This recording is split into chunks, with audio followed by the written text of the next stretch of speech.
നിലവിൽ ലഭിക്കുന്ന ഒരു സൂചനകൾ ആ രീതിയിൽ തന്നെയാണ്.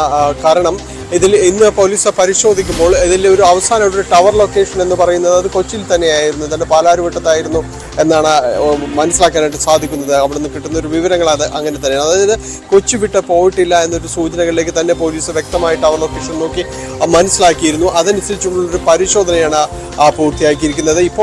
ഇപ്പോൾ ലഭിക്കുന്ന വിവരം അനുസരിച്ച് ഇവിടെ ഒരു ഹോട്ടലിൽ തന്നെ സിദ്ദിഖ് ഉണ്ട് എന്ന രീതിയിൽ തന്നെയാണ് പോലീസ് സംഘത്തിൽ നിന്ന് ലഭിക്കുന്ന ഒരു വിവരങ്ങൾ എന്ന് പറയുന്നത്. വൈകാതെ തന്നെ സിദ്ദിഖിനെ ലൊക്കേറ്റ് ചെയ്യാൻ കഴിയുമെന്ന് തന്നെയാണ് പോലീസിൽ നിന്ന് അറിയാനായിട്ട് സാധിക്കുന്നത്. അങ്ങനെയെങ്കിൽ സിദ്ദിഖിനെ അറസ്റ്റ് ചെയ്യുക എന്ന് തന്നെയാണ് പോലീസ് ഈ അന്വേഷണ സംഘം ഉദ്ദേശിക്കുന്നത്, പ്രത്യേക അന്വേഷണ സംഘം.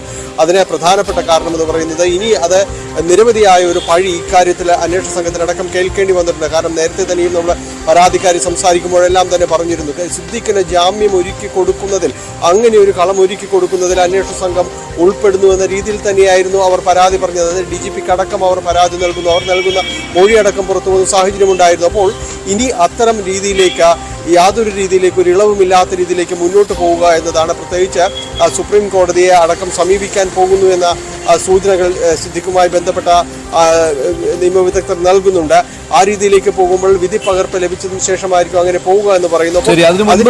അതിനു മുൻപ് തന്നെ സുപ്രീം കോടതിയെ സമീപിക്കുന്നതിന് മുൻപ് തന്നെ സിദ്ദിഖിനെ അറസ്റ്റ് ചെയ്യുവാനുള്ള നീക്കമാണ് നടന്നുകൊണ്ടിരിക്കുന്നത്. ഇതിനിടെ മുകേഷിന്റെ ചോദ്യം ചെയ്യൽ നടക്കുന്നുണ്ട്. പക്ഷേ മുകേഷിന് മുൻകൂർ ജാമ്യമുണ്ട്. മുകേഷിനെ അറസ്റ്റ് ചെയ്യുവാനുള്ള സാധ്യതയുണ്ട്. പക്ഷേ അറസ്റ്റ് ചെയ്താലും മുകേഷിന് കോടതിയിൽ നിന്ന് ജാമ്യം നേടാം. കാരണം നേരത്തെ മുൻകൂർ ജാമ്യം അനുവദിച്ചിട്ടുള്ളതാണ്. പക്ഷേ മുകേഷിനെതിരെയും ഗുരുതരമായ ആരോപണങ്ങൾ ഉള്ളതാണ്. മുകേഷിനെ ചോദ്യം ചെയ്യുന്നു. മുകേഷ് അറസ്റ്റിലായി എന്നുള്ള സൂചനയും വരുന്നുണ്ട്. മുകേഷിനെ അന്വേഷണ സംഘം അറസ്റ്റ് ചെയ്തിട്ടുണ്ട്. പക്ഷേ അത് മുൻകൂർ ജാമ്യത്തിന്റെ പിന്തുണ ഉള്ളത് കൊണ്ട് തന്നെ മുകേഷിന് ജാമ്യം നേടി പുറത്തു വരുവാൻ കഴിയും. ജയിലിലേക്ക് പോകേണ്ട, ജുഡീഷ്യൽ കസ്റ്റഡിയിൽ പോകേണ്ട ഒരു സാഹചര്യം ഇപ്പോൾ മുകേഷിനില്ല. പക്ഷേ സിദ്ദിഖിന്റെ കാര്യം അങ്ങനെയല്ല. സിദ്ദിഖിന്റെ മുൻകൂർ ജാമ്യാപേക്ഷ തള്ളിയത് കൊണ്ട് തന്നെ അറസ്റ്റിലായാൽ ജാമ്യം കിട്ടുന്ന കാര്യം സംശയം ഇപ്പോൾ ഉണ്ട്. പക്ഷേ സുപ്രീം കോടതിയെ സമീപിക്കുവാനുള്ള നീക്കം അതിനിടെ നടക്കുന്നുണ്ട്.